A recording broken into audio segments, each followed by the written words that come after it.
자, 2년 전에 한 인테리어 업체의 리모델링 공사를 맡겼다가 갈등을 겪고 있다는 분의 제보입니다, 교수님. 네, 그렇습니다. 제보자에 따르면 2년 전에 어머니의 집과 본인의 집을 다 이제 리모델링 공사를 하려고 인테리어 업체와 계약을 했어요. 싱크대도 바꾸고 욕실도 바꾸고 그다음에 이제 도배도 싹 하려는 계획이었습니다. 그런데 이제 계획상 그 약속한 날짜는 한 달 정도였거든요.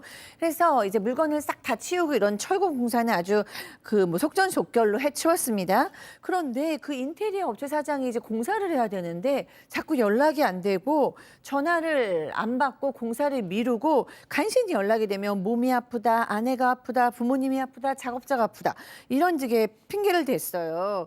그래서 공사 날짜가 지났지만 한참 지난 후까지도 공사는 되고 있지 않았습니다. 실제로 마지막 공사가 중단된 뒤에 영상을 보면 뭐 한 70% 정도밖에 진행이 안 됐는데 업체 사장은 90% 이상 됐다라고 우겼습니다. 그리고 이 제보자 주장에 따르면 이 사장이 연락이 될 때는 딱 한 번 중간에 잔금을 치러야 될 때, 이때만 연락이 잘 되고요. 마감 날짜가 지난 후에는 아예 연락을 받지도 않고 그냥 잠수를 타버렸다고 합니다. 자, 결국 이 제보자와 어머니는 그 인테리어 업체 사무실을 찾아갔습니다. 그곳에서 그런데 이런 얘기를 듣게 됐다는 거죠. 체크포인트 짚어보죠.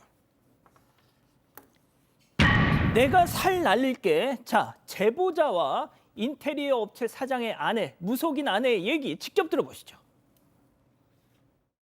무슨 상황을 지켜나가? 무슨 미안해로 쳐나가? 무슨 쳤다고? 나가. 나 여기 고객이라고. 고객 나가. 내가 여기 의자 보는 상사가 아니야. 다 때려 부시기 전에 나가 빨리. 야 눈가루는 진짜 죽여버리고 싶네. 너 나랑 해보자면 웃었어? 너 지금 웃었어? 미친 거 아니야? 나 몰라. 너 내가 뭐하는 줄 알고서 너 내 앞에서 웃었어? 야 무당이야. 너 한번 두고 봐. 너 다리 문대기 어떻게 되나? 죽여줄 겁니다. 이 야! 너 부당하다고. 너 내가 살려줄게. 네 옆에 애기랑 네 애기랑 화려한 내가 부당을 알겠네. 자, 그러니까 이제 이 제보자와 제보자 어머님이 이 공사 지연의 어떤 그 경위를 좀 따지기 위해서 업체 사장을, 인테리어 업체 사장을 만나러 간 곳에서 무속인인 그 인테리어 업체 사장의 아내와 딸을 마주쳤는데 저 상황이 펼쳐졌다는 거죠? 그렇습니다. 삐 소리가 계속 나올 정도로 욕설이 있었던 그런 상황이 녹음이 된 건데, 그러면 아니 인테리어 업체 사장을 만나러 갔다가 왜 아내와 딸을 만났냐? 인테리어 업을 같이 하던 건 아니고요. 예. 인테리어 업체 사무실이 있는 그 건물에 그 같은 층에 이 아내가 운영하던 신당이 있었고요. 그리고 또 딸이 운영하던 네일숍이 있었습니다. 이렇게 같이 가게 이런 영업을 같이 했던 거예요. 한 층에서. 그리고 이 제보자에 따르면요, 인테리어 업체 사장이 처음에 계약할 때도 아니 지금 같은 층에 우리 아내하고 딸도 다 이거 장사하고 영업하고 있다. 그런데 내가 사기를 치겠냐 이런 말을 하면서 안심을 시켰기 때문에 그 말이 기억이 나서 사장을 못 만나가지고 한번 가보면 누구 있지 않겠느냐. 라고 찾아갔다가 조금 전에 음성으로 들었던 그 일이 난 건데요. 보자마자 대뜸 이 사장의 아내가 어디서 이제 뭐 없이 눈을 그렇게 뜨냐, 왜 이렇게 위아래로 쳐다보냐 이렇게 하면서 욕설을 시작했고요. 당장 나가라 이런 말도 했습니다. 또 그뿐만 아니라 내가 뭐 하는 사람인지 아냐, 나 무당이다 그러면서 살을 날리겠다. 뭐 저는 무속은 잘 모릅니다만 뭐 살을 날리겠다, 뭐 주당을 날릴게 이런 이야기를 해서 제보자를 당황하게 만든 거죠. 살을 날린다라는 게 이제 나쁜 기운을 너한테 심어주마 뭐 이런 거잖아요. 그렇죠. 그러니까 어떻게 보면 저주를 퍼부은 거라고 할 수 있는데, 이 제보자에 따르면 무속인인 아내가 팥을 뿌린 뒤 제보자와 어머니를 밀치기까지 했다고 합니다. 이때 사장의 딸까지 욕설을 하면서 폭행에 가담했다고 하고요. 그 후에 아내와 딸은 제보자 모녀를 밖으로 내쫓으려고 했고, 이 과정에서 사장의 아내가 문에 부딪히면서 딸이 해준 네일 아트가 좀 떨어졌나 봐요. 제보자 모녀에게 20만 원을 달라고 요구했다고 합니다. 제보자 입장에서는 이 상황이 정말 너무 황당했지만 인테리어 대금을 거의 지불했고 그래도 일단 공사는 마무리 지어야겠다는 생각 때문에 돈을 또 보냈다고 해요. 다행히 그날 제보자 모녀가 사장을 또 직접 만날 수 있었는데, 두 번이나 기한을 미뤘던 사장이 또다시 말 못할 사정이 있다면서 공사를 미뤄달라고 요청했습니다.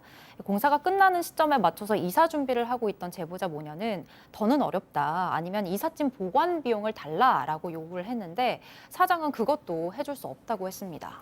자, 결국 제보자 모녀는 업체 사장을 사기 혐의로 그리고 무속인 아내와 딸은 공동 폭행 혐의로 고소했다는데 그래서 어떻게 됐습니까? 자, 일단 일을 더 맡길 수 없다고 판단을 하고요. 결국은 다른 업자한테 맡겼습니다. 1,000만 원 들여서 맡기고 이 업체 사장을 사기죄로 고소를 했는데 뭐 그 이유는 그런 거예요. 여기 말고도 피해자 더 많습니다. 12건이 묶었는데 보니까 돈 받고 돌려막기 계속 하든가 받았던 공사비 같은 경우는 생활비로 사용한 흔적이 있었습니다.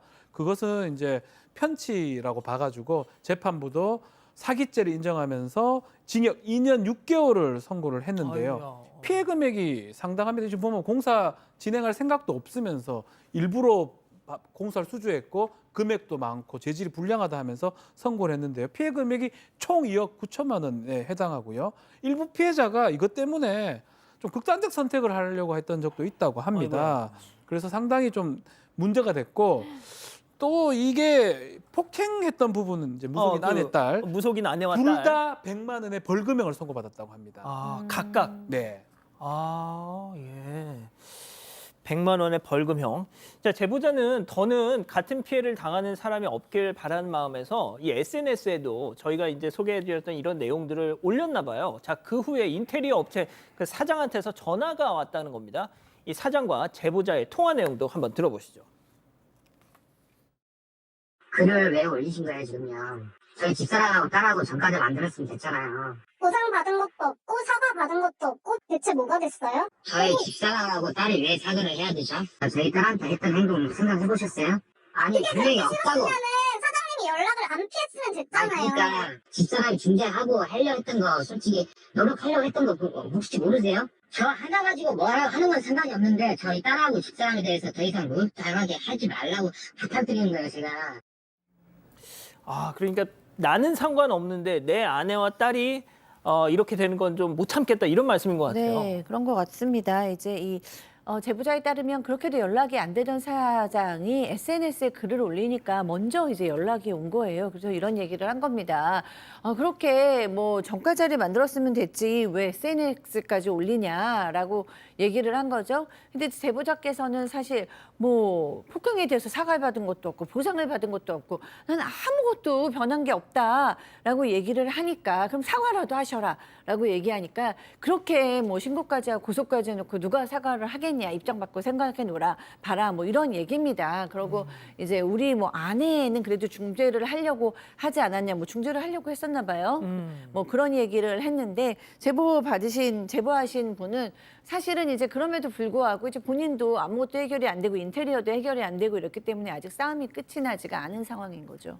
자, 그래서 저희가 그 인테리어 사장 남편분한테 연락을 해서 좀 입장을 들어봤는데 그것도 좀 전해주시죠. 네, 좀 억울하다 이렇게 하소연을 했습니다. 우선 인테리어 업체 사장 연락이 안 된다고 해서 아내와 딸을 찾아가는 거는 좀 아니지 않느냐라는 이야기를 했고요.